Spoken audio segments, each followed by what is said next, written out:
At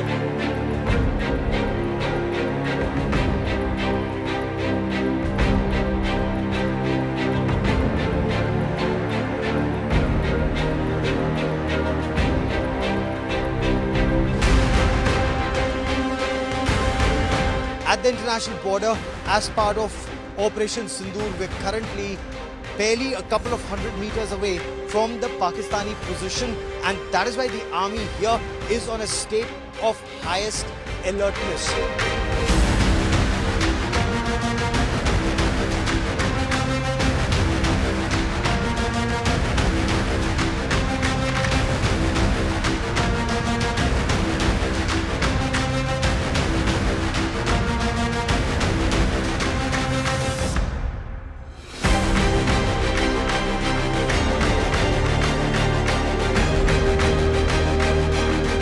ये anti drone gun भी अब साथ चल रही है।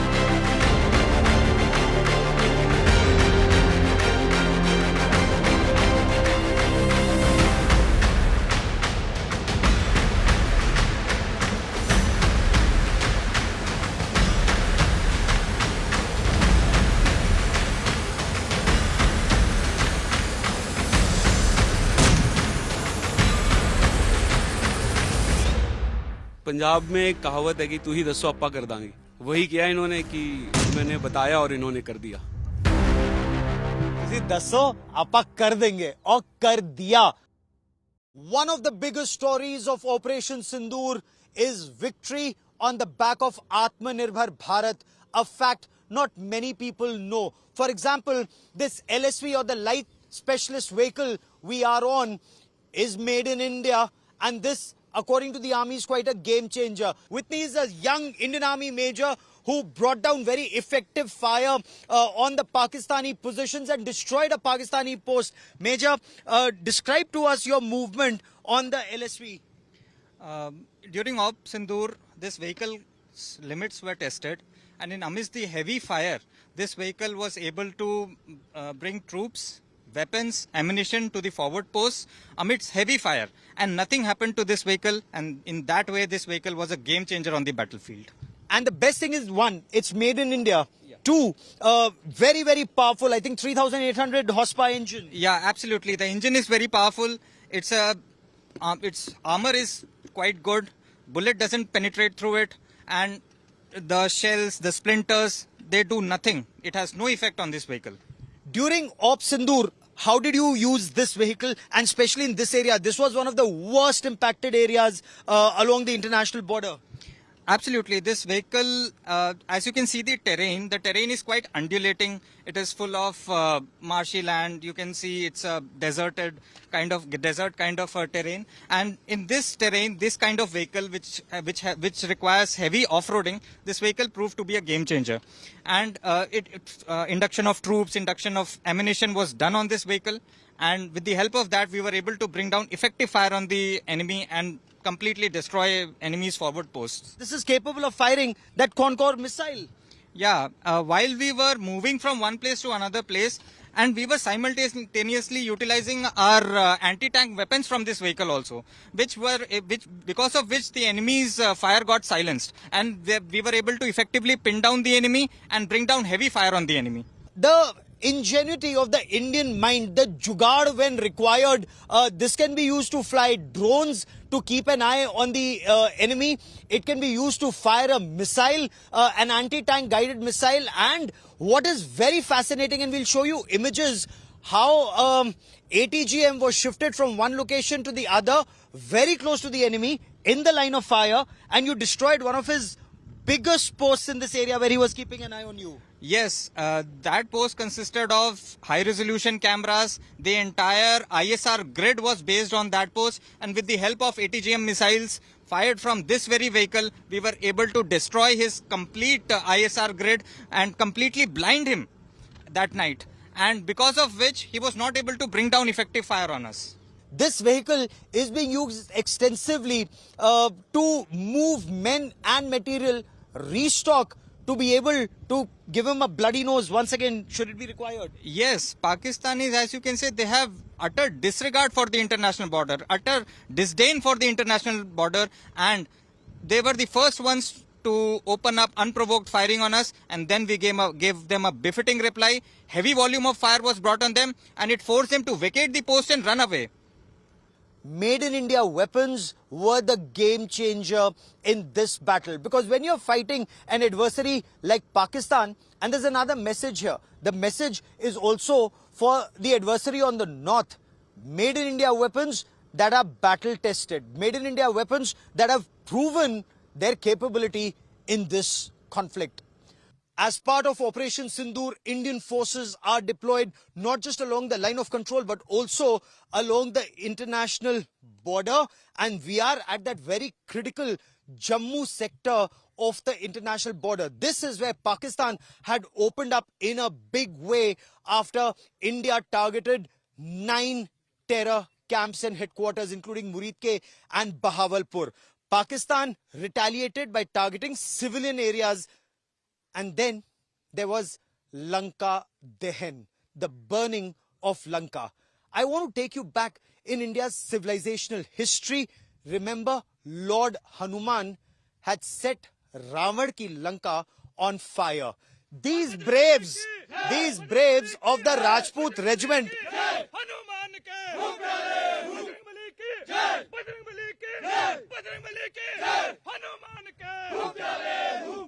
these are braves of the Rajput regiment, and their motto is Bajrang Bali ki Jai, Hanuman ka hoon pyare hoon. And with me is the team leader of these braves.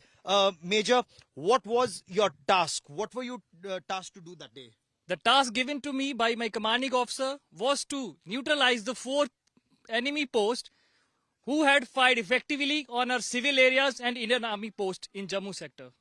In the Jammu sector, usually the Pakistanis do not fire, usually along the international border. It's usually only along the line of control. And during the ceasefire, that also hadn't happened. But this time, Pakistan had escalated. And how? So you were tasked to take down those posts. But was it a military post, or was it also used, from what I've learned, to send in terrorists and infiltrators? Out of those 4 posts, 2 were the hybrid posts, which were used as launch pads by terrorists to infiltrate into our country. And how did you acquire, the target? How did you destroy them? What can you tell us? We used both our direct and indirect weapons to neutralize and mix all those 4 posts of enemy with soil. And which is exactly what even the Prime Minister had said. आतंक की जड़ों को मारेंगे और मिट्टी में मिला देंगे आतंक की जमीन को, or words to that effect. Any inputs, any assessment of the impact? Of course, we've all seen images, and they're playing out on India Today right now. Images of those posts on fire. But what was the damage across? As per our sources, we were able to inflict near about 18 to 20 casualties onto the enemy. And these are 18 to 20 fatalities. Fatal casualties. 18 to 20 yes, fatals. yes. Regulars, irregulars? That we cannot ascertain, but yes, we were able to inflict these many casualties. And these are the braves, a part of that team. Thank you very much for speaking to India Today, and thank you very much for your service to our nation. Thank you, sir. Pleasure. So these are the braves. Remember, terror has to be targeted at source. For decades, India had been saying, especially after, you'd recall, when Kaluchak was targeted. Kaluchak is a military station. When Pakistani terrorists targeted Indian families, they attacked our parliament. They repeatedly said Pakistani territory will not be used for terror against India. But 26/11 Mumbai terror attacks, Pulwama, Pahalgam, Pathankot, Nagrota, there's a long list. And the army, once the government decided that terror had to be destroyed at source, these were the weapons that were used along with others, not just to target Pakistani posts that aid and abet infiltration and terrorism here, but also the headquarters of terror at Muridke, at Bahawalpur, and Pakistan Army, whether it's Noor Khan or Jacobabad or Sargodha or Rahim Yar Khan, from Pakistan-occupied Jammu and Kashmir, Skardu, down to Sindh. That's the way India responds to terror now, the new normal.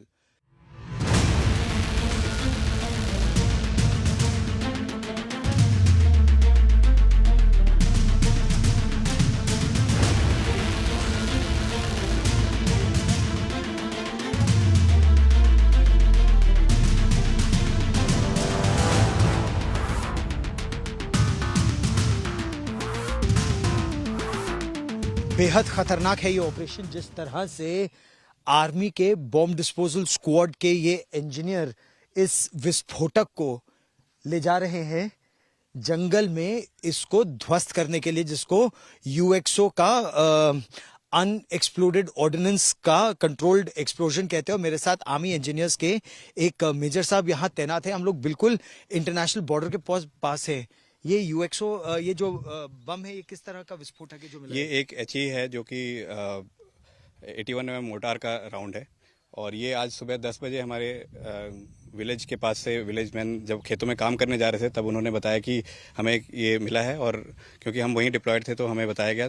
फिर हमने, क्योंकि वो इलाका काफ़ी civilian area से काफ़ी पास में था, तो हमने इसको शिफ्ट किया है अपने रिसोर्सेज के द्वारा और उसके बाद यहाँ लेके आए हैं। यहाँ हमें एक और शेल मिला है जो अभी आप देख सकते हैं, एक और हमें लाइव शेल मिला है। तो हम दोनों को एक साथ रख के और फिर विस्फोट करेंगे उसको।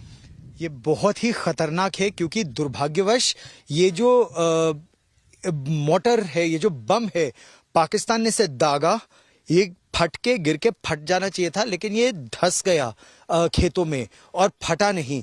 लेकिन जब खेतों में से सेना ने उसको निकाला, यहाँ लेकर आए और सेना का बम निरोधक दस्ता जब ले जा रहा है तो ये कभी भी फट सकता है। ये कभी भी फट सकता है, बट अगर ये पहली बार में नहीं फटा है तो चांसेस थोड़े से कम है कि इस दौरान फट जाए। इसलिए हम इसे विस्फोटक लगा के फिर उसके बाद इसको डिफ्यूज करते हैं। कितना खतरनाक होता है इसको इस तरह से, जैसे ये जिस तरह से आप गाड़ी में सैंडबैग से कवर करके लाए, तो अगर गाड़ी उछलती है उस समय फट जाए। ये खतरनाक तो है, बट हमने पूरे प्रिकॉशंस लिए हैं। हमने नीचे मिट्टी का लेयर लगाया है, उसके बाद सैंडबैग लगाया है, फिर उसके बाद ऑर्डिनेंस को रख के फिर वापस मिट्टी रख के और फिर सैंडबैग लगाया। तो और काफी स्लो स्पीड में इसको लेके आए हैं यहाँ तक। अब सेना इसका विस्फोट करेगी और चलिए हम आपको दिखाते हैं किस तरह से इसको कंट्रोल्ड एक्सप्लोजन के जरिए ध्वस्त किया जाएगा। और ऐसे कई आपको यहाँ पर मिले हैं। अभी तक हमें पिछले 3 दिनों में 35 मिले हैं यूएक्सओज, जिसको हमने ब्लास्ट किया है लास्ट 3 दिनों में। और ये हमारा 36वां नंबर और 37वां नंबर है। 36वां और 37वां नंबर। उम्मीद आगे भी है कि अभी और भी मिलेंगे। ये हर ऑपरेशन के बाद जनरली हमारे एनिमी के द्वारा होता है, जो हम सिविलियन एरियाज पे ये यूएक्सओज डालते हैं, मतलब ऑर्डिनेंस डालते हैं, और जनरली हम काफ़ी रिकवर करते हैं। ये काफ़ी कॉमन है हमारे लिए हर ऑपरेशन के बाद। ये नहीं, आप बहुत जोखिम रहते हैं, सुरक्षित रहिएगा। और देखिए ये चिनाब नदी का तट है और यहाँ धीरे धीरे पानी बढ़ भी रहा है और नदी में पानी बढ़ने से पहले इसको ध्वस्त करना बेहद आवश्यक है। आइए अब हमको वो विस्फोट किस तरह से उसको वहां सराउंड किया गया है आपको वो दिखाते हैं।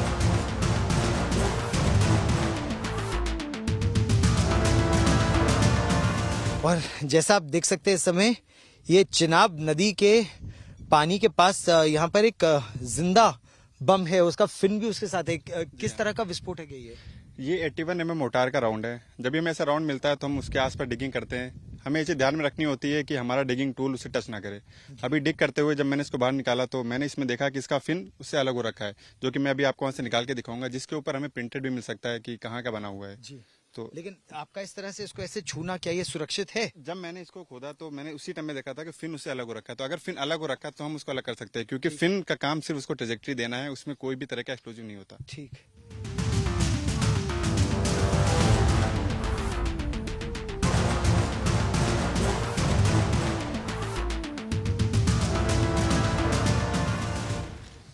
इसमें आप देख सकते हैं लॉट नंबर लिखा हुआ है, जिसमें POF जो कि पाकिस्तान ऑर्डिनेंस फैक्ट्री के पीछे भी राउंड पे सिमिलरली प्रिंटेड है। तो देखिए एक तरह से कहा जाए तो ये सबूत है पाकिस्तान की सेना लॉट 34 POF, मतलब लॉट 34 POF 15 यानी 2015 का मैन्युफैक्चरिंग है इसका, पाकिस्तान ऑर्डिनेंस फैक्ट्री का, और ये ठीक से उन्होंने फायर नहीं किया। जी हाँ, इसीलिए जी हाँ। और ये जो राउंड है इसको अब यहाँ से हम टच नहीं करेंगे, इसीलिए इसके ऊपर हम एक्सप्लोजिव लगाएंगे, जो हम मॉडुलर चार्ज लेके आए हैं। एक्सप्लोजिव लगा के इसको हम इन सीटू ही उड़ा देंगे। ठीक। तो एक बम देखिए और मिला है, और एक ये बम ये मिला है 81 mm मोटर, जो पाकिस्तान की सेना का इन्फेंट्री वेपन है। कितना खतरनाक है इसका इस तरह का जिंदा मिलना? इसका जिंदा मिलना तो बेसिकली यहाँ पे मिलना तो इतना खतरनाक नहीं था, क्योंकि ओपन ग्राउंड है, पर यही अगर किसी गांव है उसके आसपास गिरता और विस्फोट होता तो बहुत ही हानिकारक हो सकता था। 81 mm मोटर बेहद खतरनाक होता है, क्योंकि इसके बाद हालांकि पाकिस्तान की सेना के पास 120 मिलीमीटर के मोटर्स भी हैं, और अगर भारत के पास की बात करें तो भारत के पास 82 mm मोटर्स के अलावा फिर आपके पास 105 mm फील्ड गन शुरू हो जाती है, और फिर 120 अगर पाकिस्तान फायर करता है, क्योंकि मोटर है तो ठीक है, वरना 155 मिलीमीटर तोपखाना उसके बाद खुल जाता है, और तब पाकिस्तान बिलबिलाने लगता है।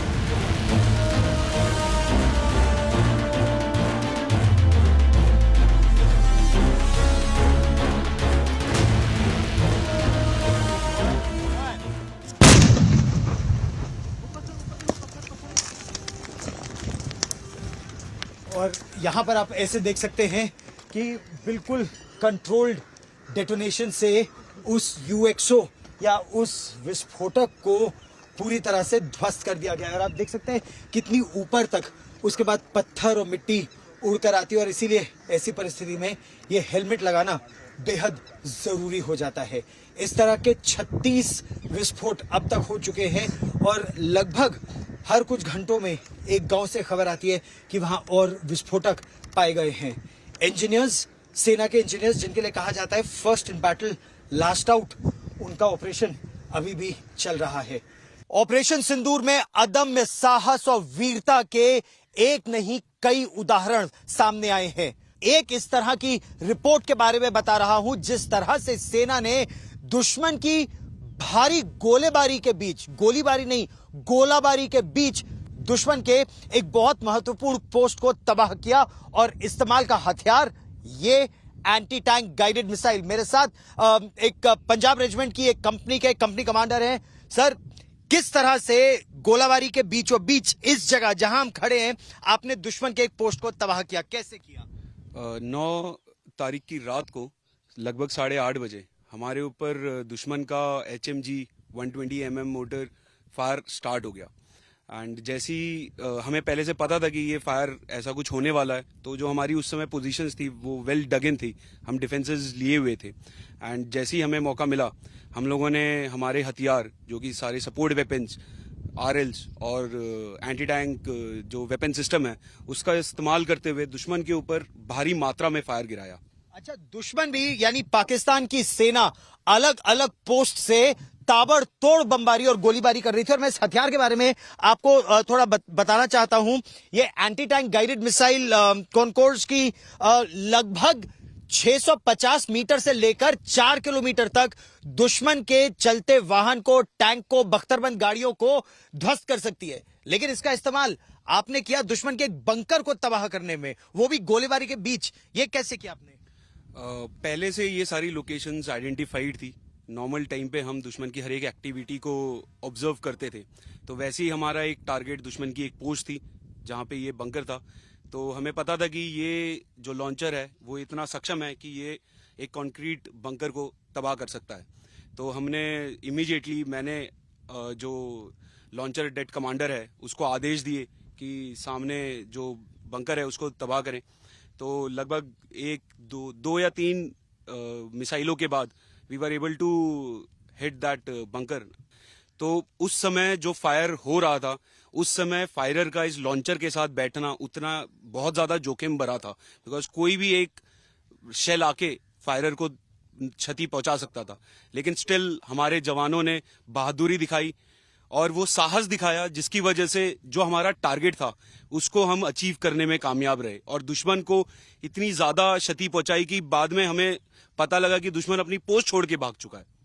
यह है वो अदम्य साहस, वो वीरता कि दुश्मन के गोले गिर रहे हैं, लेकिन उसके बीचों बीच जो डेट है, जो टीम है, वो फायर, एक बार जब आदेश मिल गया कि आपको वो बंकर उड़ाना है, और उसका वो एयर डिफेंस बंकर बहुत महत्वपूर्ण, उसका वो एक कंक्रीट बंकर था जिसके अंदर से वो सर्वेलेंस करता था, वेल स्टैब्लिश्ड और काफी मजबूत था।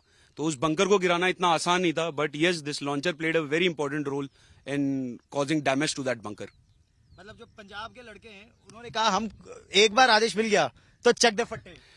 पंजाब में एक कहावत है कि तू ही दसो अपा कर दांगे, तो वही किया इन्होंने कि हमें बताया और इन्होंने कर दिया। तुसी दसो आपा कर देंगे, और कर दिया। ये पाकिस्तान ने देख भी लिया। यही ऑपरेशन सिंदूर के बाद जो न्यू नॉर्मल है ना, जब भारत की सेना एक बार ऑल क्लियर मिल गया कि करना है तो करना है, तो करके दिखा दिया, चाहे उसके पोस्ट को तबाह करना हो या एयर बेसिस को। ये रानी लक्ष्मीबाई का देश है जब हम कहते हैं, ये केवल शब्द नहीं। आप देखिए मेरे साथ आर्मी सिग्नल्स की एक ऑफिसर है और हम लोग इस समय बिल्कुल इंटरनेशनल बॉर्डर पर तैनात हैं और ऑपरेशन सिंदूर के तहत आप बिल्कुल फ्रंट लाइंस पर रही उस गोलाबारी के बीचों बीच वो अनुभव ऑपरेशन सिंदूर में भाग लेने का आपके लिए क्या मायने रखता है?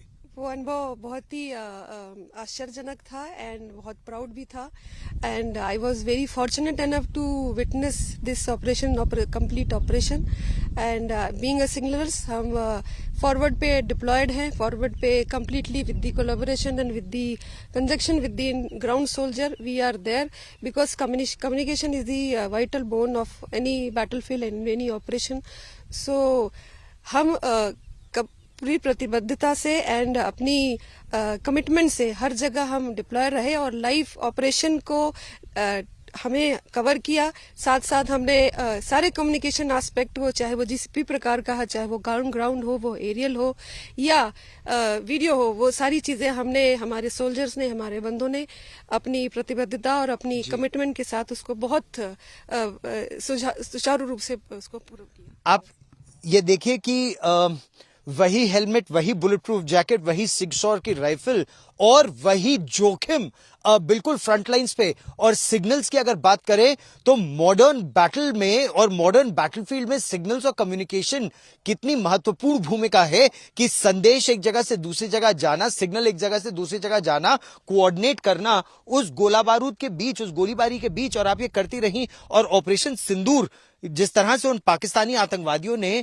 कई मांगों का सिंदूर उजाड़ा, तो एक अलग मायने भी है कि उन आतंकवादियों को और उनको शह देने वालों को आप एक संदेश दे रही थी। यस बिल्कुल, क्योंकि हम सब आज इसी दिन का इंतजार करते हैं। हमारी सोल्जर्स की जो तैयारी होती है वो इसी दिन के लिए होती है, तो हमें इसमें पीछे नहीं हटना था।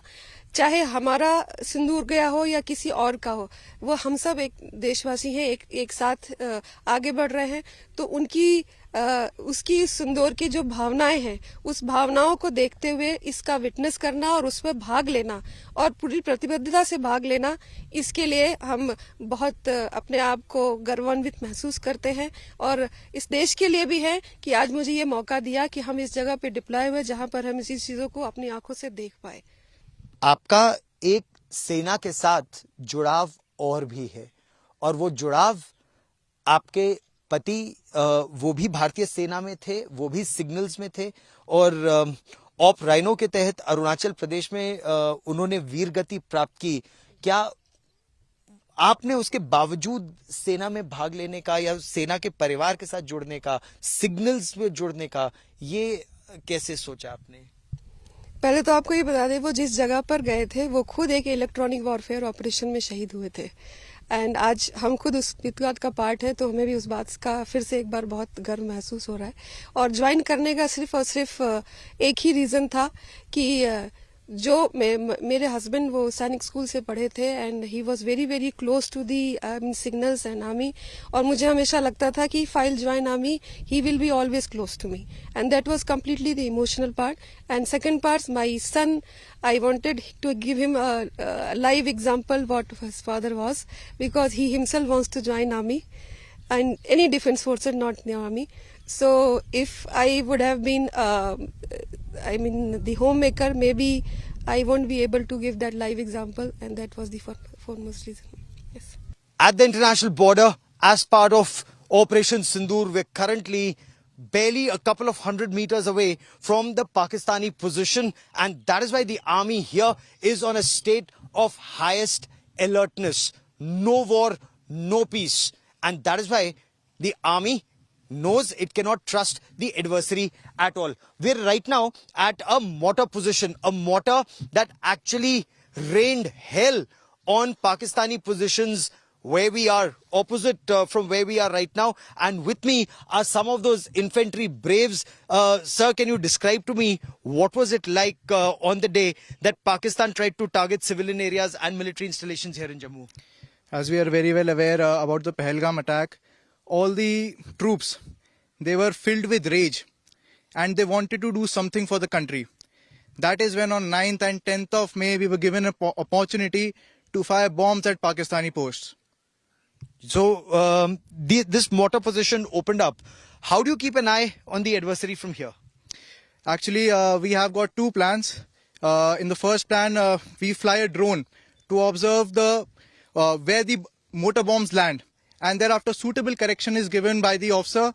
And as you can see on my left is my mortar position control JCO, who gives the necessary corrections to the mortar tubes, and thereafter the target is neutralized effectively. How technology is used in today's day and age.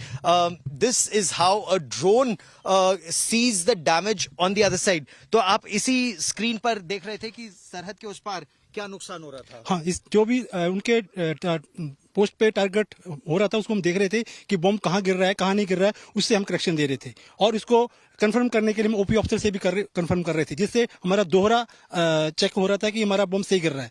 और दुश्मन के पास कुछ आपका जाम करने का नहीं था उस समय? उसमें कोई ऐसा जाम करने का नहीं था। और तेजी से ये जो ड्रोन थे, ये जो मोटर्स थे, ये दुश्मन पर आग बरसा रहे थे। हाँ, ये तेजी से, बहुत तेजी से, यानी कि आप ये कहिएगा जो एक आपने मोटर टाइटल दिया है लंका दहन, सेम वही हालात थी कि मानो कि इस तरीके से लग रहा था कि वहां पर किसी ने पेट्रोल डाल करके आग लगाया हो। क्या बात है। Can you tell us what was the target that you were attempting to acquire? See, as a backdrop to it, whatever happened on 22nd April and the retaliatory strikes which happened on 7th of 8th of May, everybody knows that. However, things changed when on 10th of May, the enemy opened fire, indiscriminate open fire on unarmed and defenseless civilian inhabited areas.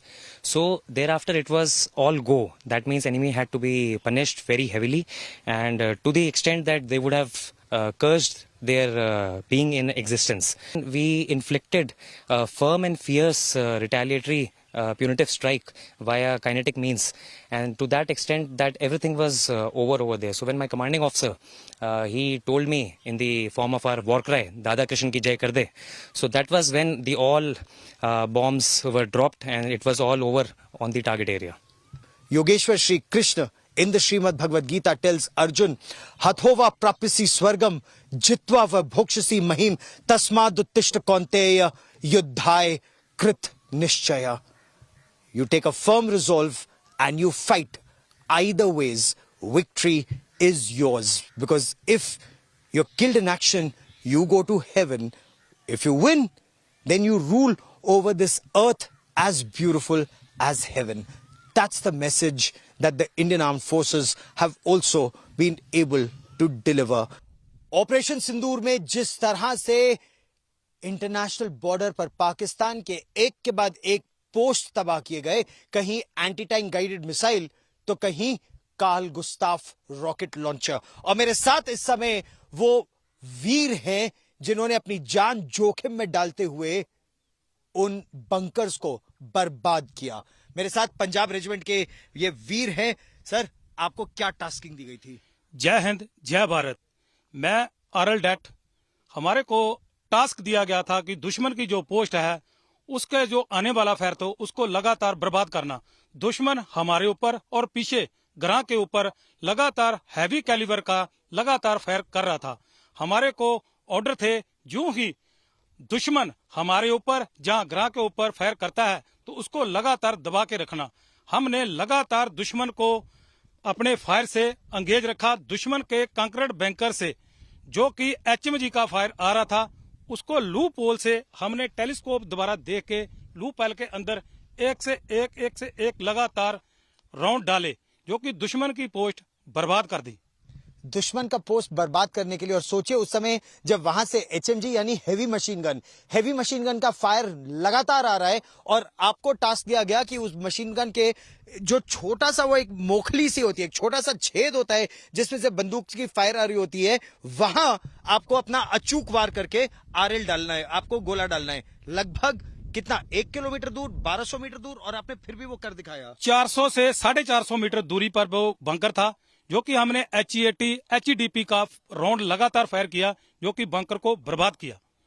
तो आप ये देखिए कि किस तरह से high explosive airburst fire करके जो दुश्मन अपनी जगह अगर बदलने की भी कोशिश करे तो लक्ष्य यही होता है कि उसको एयरबर्स्ट यानी गोला हवा में फट जाता है और लाखों तेजी से आग के गोले की तरह नीचे आते हैं और उसमें वो पूरी तरह से बर्बाद हो जाता है। और यही पंजाब रेजिमेंट के इन वीरों ने कर दिखाया और अभी भी तत्पर है, तैनात है। The situation along the line of control and the international border in Jammu remains extremely precarious. There is a no war, no peace situation. Operation Sindoor is still on, and you have the Jammu and Kashmir administration that has called on veterans and ex-soldiers to come forward to be a part of a volunteer force that will protect vital assets and vital points in Jammu and Kashmir as soldiers take on the adversaries, the radical Islamist terrorists and the Pakistan army backing them. Therefore, these are some of the soldiers who have lined up to protect the vital assets and vital points. Indian army आगे बढ़ो, Indian army आगे बढ़ो. There is tremendous enthusiasm. They may have superannuated. They may be in the autumn of their lives. They may be in the autumn of their lives. But their josh, their jazba, the spirit, it's a never say die spirit. And it's a spirit which says every Indian wants to contribute his or her bit in this war against Pakistan's state-sponsored terrorism. Operation Sindoor is the success story not just of India's offensive capabilities, but also India's defensive capabilities. Not only was India successfully able to strike in the heart of Pakistan's military terror complex, whether it was taking out Muridke or Bahawalpur terror training camps, launch pads and headquarters, but also targeting their military bases, Noor Khan, Jacobabad, Rahim Yar Khan, Sargodha and so many others, 13 plus in all from POJK to Sindh. But the defensive capabilities equally important. Pakistan's attacks did not succeed, and because of the braves with me here at one of the forwardmost locations at the international border, because it's not just at the line of control, even the international border, Jammu, Punjab, Rajasthan, Gujarat, he tried to send in his military hardware. What all did he send? How did you stop him? Yeah, absolutely. If you see, and you must have heard also that the swarm drones, they were right above us. They were moving around here and there from north to south, southeast to northwest. We have seen all those things. We have witnessed everything, but we ensured by the use of kinetic and non-kinetic weapons which we have, so that the drones, they don't hit our critical assets and they don't make any damage. The motto of Army Air Defense is Akashe Shatru Na Jahi, and we have ensured that not a single drone or UAV or fighter or any helicopter that can pass from this particular site. And you have multi-tiered air defense system. How far could you see the enemy, and what were the means that you employed? I'm told both kinetic and non-kinetic. For the benefit of our viewers, can you explain how is India's air defense system so good, apart from, of course, your valor and the valor of these brave boys who are apparently on stand too, aren't they? If the enemy aircraft is flying and that is above 50 kilometers, I am able to see that. And I was able to pick the tracks. I was able to tell my section to be on alert, and we were totally alert, that so that even if they come towards our range, we were totally alert to get them down. When infantry was carrying out their operations, even Air Force was carrying out their operations, we ensured one thing, that nobody is going to disturb them by the sky. So we ensured that. So his drones didn't succeed. He fired a high-speed missile that didn't succeed.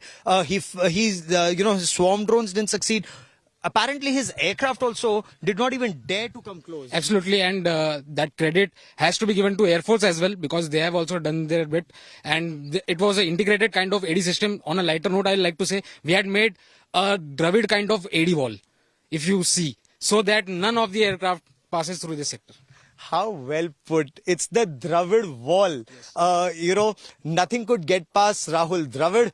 Nothing could get past the Dravid kind of wall. And this is where the Army, the Navy and the Air Force, they came in together. From your Zu-23s to your L-70s to the Akash, to the Akash Tir, to the S-400. And keeping an eye from the sky were the AWACS and the P8Is. Now that is the strength of the Indian Armed Forces. Such a privilege to meet you. Thank you very much for joining me here on India Today. Operation Sindoor में इस समय सेना निरंतर सरहदों की सुरक्षा कर रही है, दिन का उजाला हो या रात का अंधेरा। लेकिन पेट्रोलिंग के समय भी हथियारों में परिवर्तन देखिए किस तरह से आ रहा है। असॉल्ट राइफल भी है और अगर आप ध्यान से यहाँ देखें तो ये एंटी ड्रोन गन भी अब साथ चल रही है। और इस टुकड़ी के कंपनी कमांडर मेरे साथ हैं। आपके पास आपकी असॉल्ट राइफल है मेजर साहब, और आपकी टीम के पास ये एंटी ड्रोन गन। तो क्या एंटी ड्रोन गन अब आपका रेगुलर हथियार बन गया है? हाँ, एंटी ड्रोन गन हमारे एकदम नीचे वाले लेवल तक इंटीग्रेट हो चुका है और ये हमारा रेगुलर हथियार बन चुका है। तो किस तरह का खतरा है इस समय, क्योंकि 10 मई को तो जिस जगह पर हम यहाँ हैं वहां जबरदस्त मोटर फायरिंग भी हुई थी, शेलिंग भी हुई थी, इन्फिल्ट्रेशन का अटेम्प्ट भी हुआ था और अपेरेंटली दुश्मन ने और भी काफी कोशिश की थी। या उस टाइम उन्होंने काफी कोशिश की जिसको हम लोगों ने पूरा बिल्कुल डिनाई कर दिया। और अभी की सिचुएशन के बारे में अगर आप पूछो तो अभी दुश्मन डरा हुआ है, सहमा हुआ है और बुजदिलों की तरह छुपा हुआ है। But still we are keeping a eye on them as you can see with the kinetic means and obviously non kinetic. तो काइनेटिक मीन्स भी आपके साथ है, यानी असॉल्ट राइफल, और नॉन काइनेटिक मीन्स यानी वो ड्रोन गन जो अब इन्फेंट्री के हथियारों का एक सदस्य है कि अगर ये ड्रोन को देखती है उस दिशा में एम करके फायर करते हैं और ड्रोन को गिरा देते हैं अपनी शक्ति से। लेकिन ड्रोन्स भी सेना की यानी भारतीय सेना के ऑपरेशंस का एक इंटेग्रल पार्ट बन गए। देखिए जैसे अभी आप यहां पर देखें तो ये एक स्वॉर्म ड्रोन एक तरह से देखा जाए कि एक साथ सैकड़ों ड्रोन उड़ रहे हैं रात के अंधेरे में और ये दुश्मन के इलाके पे टोह भी रखते हैं और जरूरत पड़े तो दुश्मन को दर्द देने में भी सक्षम है। और मेरे साथ एक और इन्फेंट्री के अफसर इस समय यहाँ पर हैं। क्या ड्रोन्स भी अब इन्फेंट्री के इंटेग्रल वेपन्स बन गए हैं एक असॉल्ट राइफल की तरह? जय हिंद सर, जैसा कि आप हमारे पीछे देख सकते हैं ये सारे के सारे ड्रोन इंडिजिनस हैं। इंडिजिनस के अलावा इसकी खासियत यह है कि ये हमारी इन्फेंट्री बटालियन ने खुद इनको बनाया है। मतलब आप मुझे बता रहे हैं कि सेना की इन्फेंट्री ने खुद यहाँ पर ड्रोन्स बनाए? जी बिल्कुल। हमें यह एक छोटा सा नमूना है जो दर्शाता है कि कैसे भारतीय फौज टेक्नोलॉजिकल एडवांसमेंट्स को उसी के अनुसार अडॉप्ट कर रही है। एक इन्फेंट्री के जवान से लेकर के जेसी और अफसर सभी को इसकी ट्रेनिंग दी जाती है, जिसका एक छोटा सा नमूना आप यहाँ पे देख सकते हैं। बिल्कुल। और इस समय में अगर मैं देखूं तो यहाँ काफी बड़ी संख्या में ड्रोन न केवल इस समय यहाँ बल्कि अलग अलग भाग में उड़ रहे हैं। ये आपकी ट्रेनिंग है या ये ऑपरेशंस में इसी तरह आपके साथ रहते हैं लगातार? सर ट्रेनिंग तो एक हमारा इंटीग्रल पार्ट है ही, बट अभी ऑपरेशन सिंदूर में हमें इसका ऑन ग्राउंड यूज करना भी पता चला। जैसे कि आप देख सकते हैं हम आईबी के काफी नजदीक हैं, तो इनका इस्तेमाल हमने सर्वेलेंस, एनिमी की एक्टिविटीज के बारे में जानने में, ओन एक्टिविटीज को कैसे हम कंसील कर सकते हैं उसके बारे में, इन सभी चीजों के लिए हमने अपने ड्रोन्स का इस्तेमाल किया, जो कि फ्यूचर में और भी हम इसको डेवलप करने की पूरी कोशिश कर रहे हैं, जो कि करेंगे। और आप इसका यह एक छोटा सा नमूना है। और आप ऑफेंसिव कैपेबिलिटीज भी ड्रोन्स की आपके पास है यहाँ पर? जी बिल्कुल। इन ड्रोन्स में से इनके पास ड्रॉपिंग मैकेनिज्म की काबिलियत है।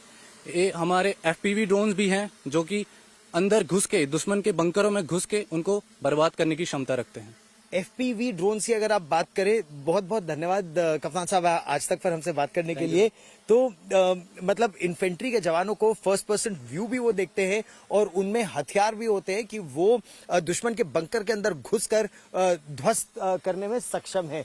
अगर आप यहाँ पर देखें तो निरंतर ये ड्रोन आकाश में उड़ रहे हैं नाइट स्काई में और ये दुश्मन के दिल में डर पैदा करने में पूरी तरह से सक्षम है।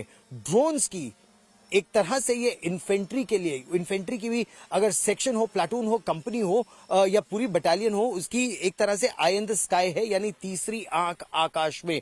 पहाड़ी के उस तरफ क्या हो रहा है ये जानने में उनको मदद मिलती है, दुश्मन कहाँ छिपा हो सकता है ये जानने में मदद मिलती है। और इनमें हथियार भी हैं कि अगर इन्फेंट्री के वहां पहुंचने पर ऊंचाई पर आतंकवादी दिखता है या दुश्मन का सिपाही दिखता है तो इसमें जो हथियार है वो कामिकाजी मोड में यानी सुइसाइड अटैक मोड में वहां पर उनके बंकरों को, उनकी गाड़ियों को, उनके और ठिकानों को पूरी तरह से ध्वस्त करने में सक्षम है। बड़ी संख्या में ड्रोन भारतीय सेना इस समय खरीद भी रही है, और स्वदेशी यानी जिसके किसी भी सिस्टम को बाहर से हैक ना किया जा सके, पहली बात। और दूसरी बात, सेना में सूत्रों के मुताबिक पाकिस्तान की अगर बात करें तो पाकिस्तान के पास या तुर्की में बने ड्रोन है या चीन में बने ड्रोन है, खुद भी वो ड्रोन बना रहा है। उनकी क्षमता तो ऑपरेशन सिंदूर में भारत ने देख ली कि वो हमारे एरिया में घुसकर तबाही नहीं मचा पाए, लेकिन जो तबाही भारत के ड्रोन्स ने सरहद के उस पार मचाई, जैसा वो इन्फेंट्री के अधिकारी मुझे बता रहे थे, दर्द पाकिस्तान को अभी भी हो रहा है।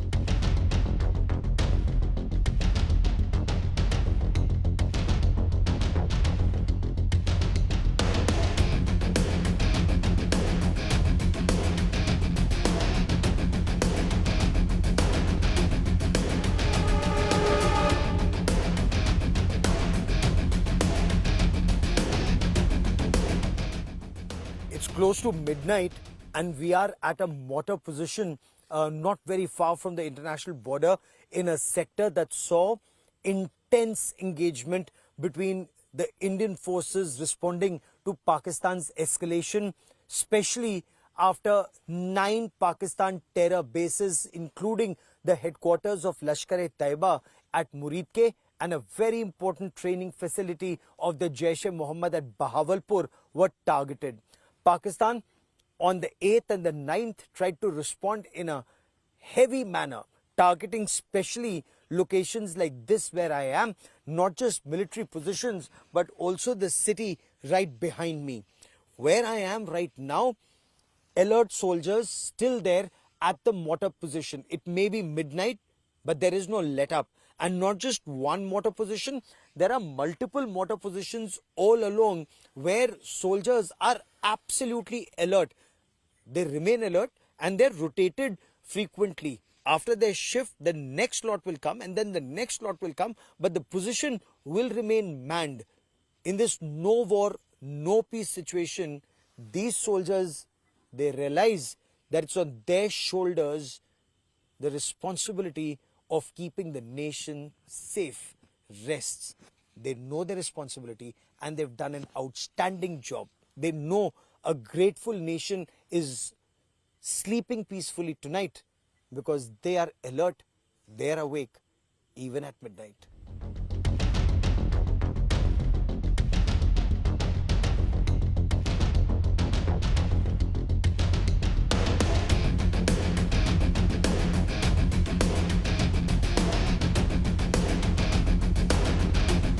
सरहदों की सुरक्षा के लिए हमारे जवान फौलाद की तरह इंटरनेशनल बॉर्डर पर नियंत्रण रेखा पर तैनात है और उनकी सुरक्षा के लिए फौलाद की ये बख्तरबंद गाड़ी ग्रेनेड अटैक से, ड्रोन अटैक से, किसी भी तरह के हमले से बचाव के लिए पूरी तरह सक्षम। लेकिन जिनका हौसला ही फौलादी हो, उनके आगे दुश्मन का खतरा क्या ठहर पाएगा या मंडरा पाएगा? क्योंकि हम बात कर रहे हैं पाकिस्तान के निरंतर जो 8 और 9 तारीख को ड्रोन अटैक्स हो रहे थे या 10 को भी जो ड्रोन आए थे, वो ड्रोन क्या एक खतरा थे जिससे और किस तरह से आपकी पलटन ने उसको डील किया? जी सर, ड्रोन है तो खतरा थे, लेकिन हमें कोई उनकी परवाह नहीं थी, ना ही कोई डर था। जैसे ड्रोन आया तो हम पहले से ही रेडी थे। उसी काम की हम 365 दिन 1 साल पूरा ट्रेनिंग कर रहे हैं जी। हमारी एमएमजी रेडी थी, हमारा उस पर एओ रोल पे लगी हुई थी, हमारे जवान सभी स्टडी हो गए। तो फिर मैंने अपने सेशन को बताया डेटा कमांडर को कि जल्दी एमएमजी रेडी करो। इसने एमएमजी रेडी करके और फायर किया और ड्रोन को उस इलाके से भगा दिया। तो मतलब ड्रोन को एमएमजी से आपने टारगेट किया और ऐसा नहीं कि कुछ लोग कह रहे थे कि ड्रोन को देखते ही सब लोग को सिखलाई होती है कि आप छुप जाओ, लेकिन आप लोग छिप नहीं रहे थे, आप उसको टारगेट कर रहे थे। जी साहब, मैं एमएमजी डेट कमांडर हवलदार मेहताब सिंह। जैसे ही मेरे सेक्शन कमांडर ने मेरे को बताया कि हमारे कंपनी के एआर में दुश्मन के ड्रोन्स घूम रहे हैं साहब, तो मेरा जो एमएमजी डेट था ये एंटी एयर रोल के लिए इस्तेमाल हो रहा था साहब। तो हमने देखा और हमारा जो एमएमजी डेट था ये भी लगातार यही सर्वेलेंस कर रहा था कि दुश्मन का कोई ना कोई हरकत हमारे को दिखाई दे। तो जैसे ही मैंने भी अपने एआर में और अपने इफेक्टिव रेंज में दुश्मन का ड्रोन को देखा तो एमएमजी हमारे डेट ने उसके ऊपर एक ब्रूस्ट फायर किया, जिससे वो ड्रोन दोबारा हमारे किसी भी एआर में हमारे को दिखाई नहीं दिया। इसके बाद उनके मन में इतना डर पैदा हो गया साहब कि वो हमारे एआर में उनका एक भी ड्रोन उसके बाद हमारे को दिखाई नहीं दिया।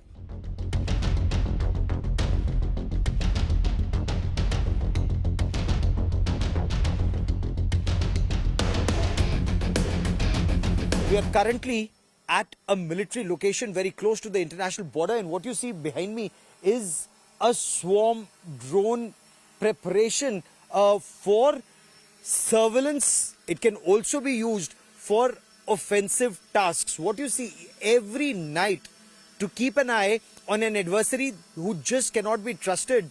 These drones, they go up in the sky and keep an eye on what's happening on the other side of the hill.